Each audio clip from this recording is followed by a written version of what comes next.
Another day, another basketball stories na naman ang pagkikwentuhan natin. At ngayon nga ay ang balitang trade sa pagitan ng Brooklyn Nets at Los Angeles Lakers. At ang balitang pagkuha ng Golden State Warriors kay DeMar DeRozan.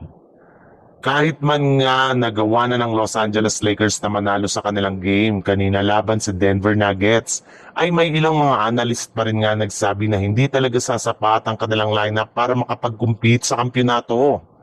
Kung ngayon ngang wala si Jokic sa Denver ay nahirapan na ng hustong Lakers sa kanilang bakbakan. Paano pa kaya kung bumalik na ito sa lineup? Kaya nag-iisang paraan na lang naman nga para mapalakas ng Lakers ang kanilang lineup ay kung gagawa na sila ng isang blockbuster trade. Mismo ang NBA insider na nga na si Matt Moore ang nagsabi na seryoso na nga daw pong binabalakan ng Lakers na kunin ang mga players na sina Michael Porter Jr. at Nick Claxton mula sa Brooklyn Nets. Nagkaroon na rin naman nga ng trade negotiation patungkol dito ang parehong team na Nets at Lakers. Kaya hindi talaga malabo na mangyari ito sa mga susunod na linggo.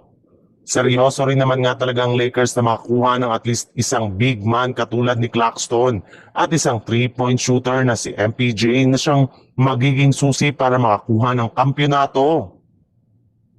Sa ibang balita naman, dahil nga sa desisyon ni Michael Porter Jr. na ayaw niyang umalis sa Brooklyn Nets, ay lubos na rin naman ngang naapektuhan ang plano ng Golden State Warriors na magpagkuha sa kanya. Since nga na malabo na makuha nila ito ngayong season, ay mapipilitan nga ang kanilang front office na mag-change ng target sa trade market.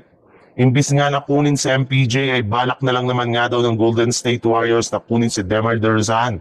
Nakasalukuyan na rin naman ginagawang available ng Sacramento Kings sa trade market. Gagamitin na lang naman nga nila ditong offer si Jonathan Kuminga para lamang maisakatuparan nila ito.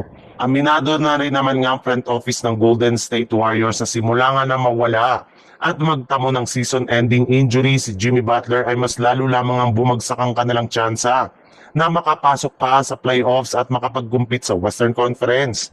Kaya no choice na nga talaga sila kundi gumawa ng trade as soon as possible kung gusto man nila na mailigtas pa ang kanilang kampanya ngayong season. Kahit gaano man nga kaganda ang pinapakitang performance ni Curry sa mga susunod nilang laban ay kung wala na nga siyang katulong ay wala rin naman nga matutunguhan. Sa madaling salita, mamadaliin na nga ng Golden State Warriors ang pagkuha kay DeRozan.